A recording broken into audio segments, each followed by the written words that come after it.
বাংলাদেশি এক মেয়ে বিদেশি এক লোকের সঙ্গে ফেসবুকে প্রেম করেছিল এবং এই প্রেম করার পর প্রচুর স্বর্ণ পাঠিয়েছিল তাকে। তারপর কি হলো চলুন গল্পটা একটু বলি। মাহি বিবাহ হয়েছে প্রায় 3 বছর। 3 বছর পরেই সে বিধবা হয়ে গেল। তারপর সে একাকিত্ব জীবন, এই একাকিত্ব জীবন কাটানোর জন্য সে ফেসবুকে একটা অ্যাকাউন্ট খুলল এবং ফেসবুকে তার আত্মীয় স্বজনের সাথে মেসেঞ্জারে বার্তা আদান প্রদান করে, কে কেমন আছে সে কেমন আছে এটা জানাশোনা হয়। পাশাপাশি ফেসবুকে সে রিলস দেখে, বিভিন্ন নিউজ ফিড দেখে। হঠাৎ বিদেশি একটি লোকের অ্যাকাউন্ট থেকে তার এখানে ফ্রেন্ড রিকোয়েস্ট আসলো। সে এটা অ্যাকসেপ্ট করলো এবং তারপর থেকেই শুরু হলো এই মেসেঞ্জারে এই বার্তা আদান প্রদান। হাই হ্যালো থেকে শুরু হলো, তারপর একেবারে অনেকটা গভীরে প্রতিদিনই অল্প অল্প চ্যাট হয় এবং সেই বিদেশি যে ভদ্রলোক সে পরিচয় দিল সে বিদেশে একটা ভালো কোম্পানিতে জব করে এবং প্রচুর টাকা পয়সার মালিক। এভাবে প্রায় 6 মাস অতিবাহিত হলো। 6 মাসে তাদের সম্পর্কটা অনেকটা প্রেমের হয়ে গেল।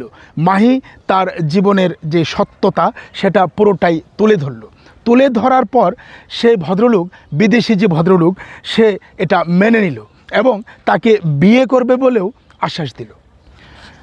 এর কয়েকদিন পর হঠাৎ করে মেসেঞ্জারে চ্যাট এবং চ্যাট করে বলল, আমি তোমাকে কিছু দামি উপহার দিতে চাই এবং সে দামি উপহারের মধ্যে তোমার গলার নেকলেস, হাতের বালা, আংটি, ব্রেসলেট, প্রায় অনেক স্বর্ণের যে জিনিস সেটা আমি তোমাকে দিতে চাই।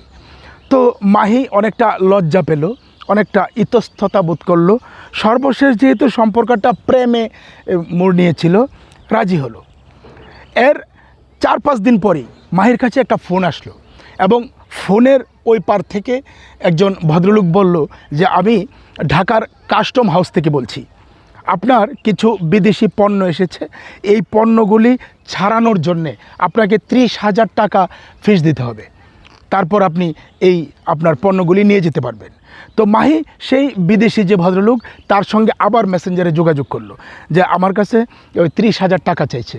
ওই ভদ্রলোক মেসেঞ্জারে লিখলো যে, দিয়ে দাও, তোমার অনেক জিনিসপত্র আমি পাঠিয়েছি, এটা নেওয়ার জন্য টাকাটা দরকার। মাহি সে 30,000 টাকা ম্যানেজ করলো এবং সেই কাস্টম অফিসার নামক যে ভদ্রলোক তার বিকাশ অ্যাকাউন্টে পাঠিয়ে দিল।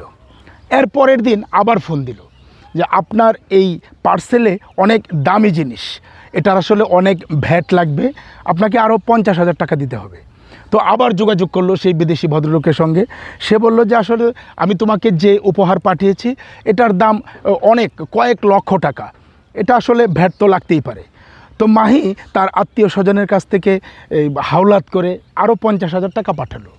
পরের দিন আবার ফোন দিল যে, আপনার এখানে 50 লক্ষ টাকার উপরে জিনিস, এজন্যে এই ভ্যাটে হবে না, আপনাকে আরও টাকা দিতে হবে। তো মাহি এই বিষয়টা আর কাউকে না জানিয়ে তার যে গহনা টহনা ছিল নিজের, এগুলি সব বিক্রি করে আরও 2 লক্ষ টাকা পাঠালো। এভাবে তার 2,80,000 টাকা সেই কাস্টম হাউস নামক যে লোকটা ফোন দিত তাকে পাঠালো। এরপর পরের দিন সেই বিদেশি ভদ্রলোকের ফেসবুক অ্যাকাউন্টটা ডিঅ্যাক্টিভেট হয়ে গেল। ওই অ্যাকাউন্টে আর মেসেঞ্জারও যোগাযোগ করা যায় না, অ্যাকাউন্টটি খুঁজে পাওয়া যাচ্ছিল না। আর কাস্টম হাউজের যে ভদ্রলোক ফোন দিত তার মোবাইল নাম্বারও বন্ধ। মাহি ততক্ষণে নিজে বুঝে গিয়েছিল সে প্রতারণার শিকার, কিন্তু যখন সে প্রতারণার শিকার বুঝতে পেরেছিল এর আগেই তার 2,80,000 টাকা চলে গিয়েছিল। মাহি এমনিতে বিধবা মানুষ, তার আত্মীয় স্বজনের কাছ থেকে কিছু টাকা হাওলাত এনেছে, তার নিজের গহনা টহনা সব বিক্রি করে একেবারে সর্বশান্ত হয়েছিল। তারপর সে মাহি তার বান্ধবী 2-1জনের সাথে বিষয়টা শেয়ার করলো। তারপর সবাই মিলে যখন আলোচনা করলো তখন বুঝতে পারলো মাহি একজন প্রতারকের শিকার হয়েছে। ওই বিদেশি অ্যাকাউন্টটা আসলে কোনো বিদেশির না, এটা দেশীয় কোনো লোকের মানে প্রতারকের অ্যাকাউন্ট এবং ওই নাম্বারটাও কোনো প্রতারকের। আসলে কাউকে মানে না জেনে না বুঝে, কারো সাথে কথা না বলে, কাউকে ভিডিও কলে না দেখে আপনি কাউকে যদি বিশ্বাস করেন তাহলে এভাবে ঠকতে হবে। এই ফেসবুক হোয়াটসঅ্যাপ মানে সামাজিক যে যোগাযোগ মাধ্যম এগুলি কিন্তু মানুষের ভালোর জন্য তৈরি করা হয়েছে।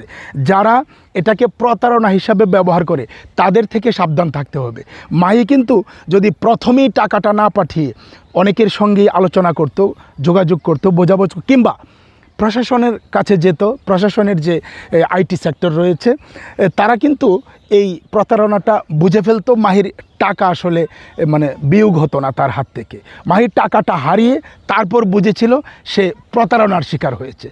তাই সাবধান থাকবেন। এভাবে মেসেঞ্জারে প্রেম করে বিদেশি বিদেশি বলে অনেকেই আপনার কাছ থেকে নীরবে টাকা নিয়ে যাবে, যা আপনি কাউকে বলতেও পারবেন না। তারপর যখন সব হারাবেন তখন মানুষকে বলেও কোনো লাভ হবে না।